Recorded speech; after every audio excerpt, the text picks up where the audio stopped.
Hi అండి. ఇవాళ నేను బచ్చల కూర పచ్చడి చేస్తున్నానండి. ఫస్ట్ మనం ఆవాలు, మెంతులు, జీలకర్ర అవి వేసేసుకోవాలండి.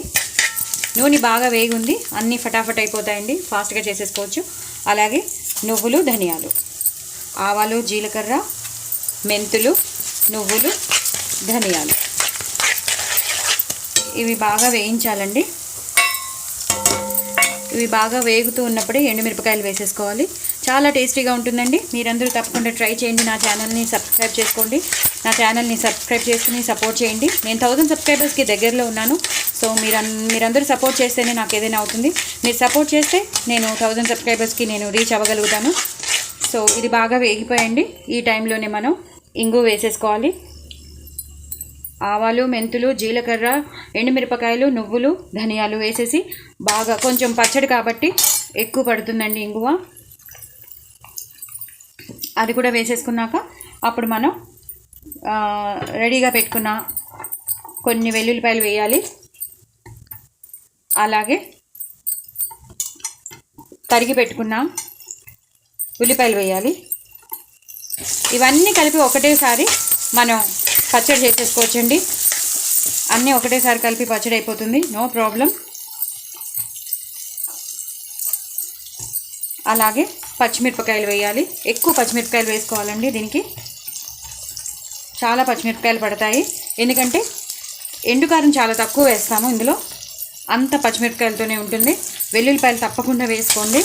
ఇంకో పోపు ఎక్కువ పెట్టుకోండి. సో ఇలా వేయించేసుకోవాలి. ఇవన్నీ బాగా వేగిపోయాక కొంచెం పసుపు వేసుకోవాలి.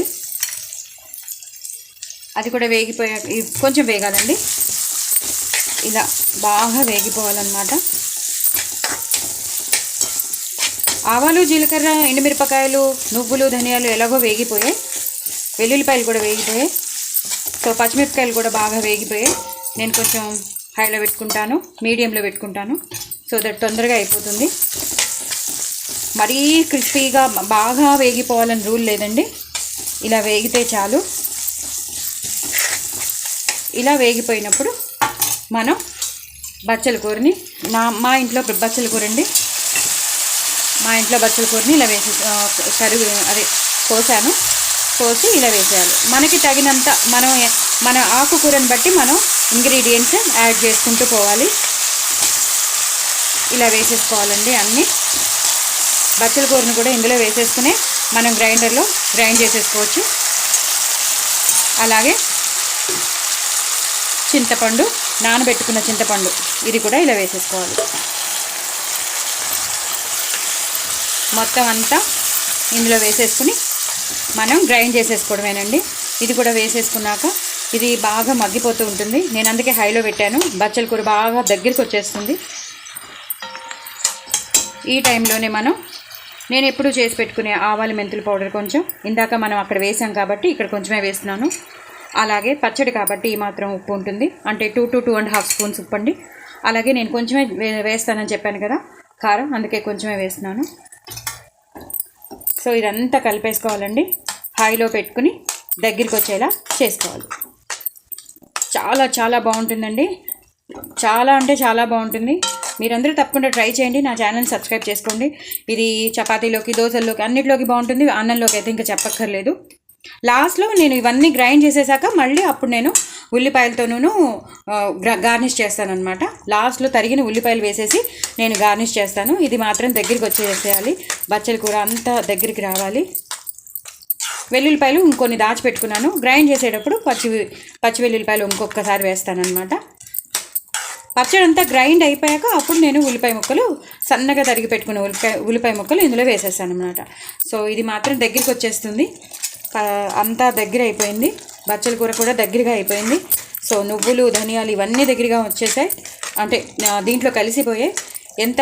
ఎంత బాగా మనం ఇది బాగా వేయిస్తే అంత బాగుంటుంది పచ్చడి. ఎందుకంటే ఆ చింతపండు అంతా ఇందులోకి వెళ్తుంది. ఆ చింతపండు రసం ఏదైతే ఉందో ఈ పచ్చిమిరపకాయల్లోకి, ఈ బచ్చల కూరలోకి వెళ్ళిపోతుంది. అలాగే ఉల్లిపాయలు ఇవన్నీ ట్యాంగినెస్ పొందేస్తాయి.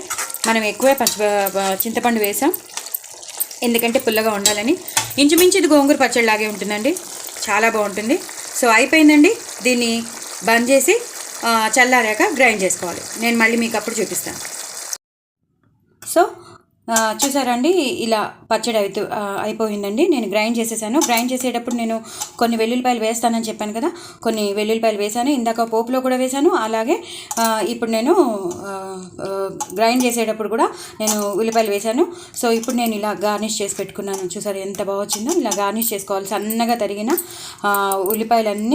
ఉల్లిపాయ ముక్కలన్నీ ఇలా గార్నిష్ చేసి పెట్టుకోవాలి. అలాగే కొత్తిమీర కూడా వేసేసుకోవాలి. చాలా చాలా టేస్టీగా ఉంటుందండి బచ్చల కూర పచ్చడి. చాలా చాలా టేస్టీ అయిన బచ్చల కూర పచ్చడి దోశల్లోకి బాగుంటుంది, ఇడ్లీలోకి బాగుంటుంది, ఊతప్పంలోకి బాగుంటుంది, చపాతీలోకి బాగుంటుంది, అలాగే వేడి వేడి అన్నంలోకి ఇంకా బాగుంటుంది. సో మీరందరూ తప్పకుండా ట్రై చేయండి. నా ఛానల్ని సబ్స్క్రైబ్ చేసుకోండి. అలాగే మీరందరూ నా ఛానల్ విచ్ స్టాండ్ అయ్యేటట్టు చూడండి. బట్ వెరీ వెరీ టేస్టీ బచ్చల కూర పచ్చడి అండి. చూడండి ఎంత టేస్టీగా ఉందో. చాలా చాలా టేస్టీగా ఉంటుంది. సో చాలా డెలిషియస్గా ఉంటుంది. నోరు ఊరుతుంది. సో మీరంతా తప్పకుండా ట్రై చేస్తారని అనుకుంటున్నాను. కామెంట్ బాక్స్లో పెట్టండి బచ్చల కూర పచ్చడి. బచ్చల కూర చాలా చాలా మంచిది. ఐరన్ కంటెంట్ ఉంటుంది, చాలా విటమిన్స్ ఉంటాయి ఇందులో. సో మీరంతా తప్పకుండా ట్రై చేయండి. Very very tasty. ఇంచుమించు గోంగూర పచ్చడి లాగే ఉంటుంది. మనం ఇన్స్టెంట్గా చేసుకుని గోంగూర పచ్చడిలా ఉంటుంది. సో మీరంతా తప్పకుండా ట్రై చేయండి. వెరీ వెరీ టేస్టీ బచ్చల కూర పచ్చడి. నేను చెప్పినట్టు విధానంలో చేసుకుంటే మాత్రం సూపర్ ఉంటుంది. బాయ్ అండి.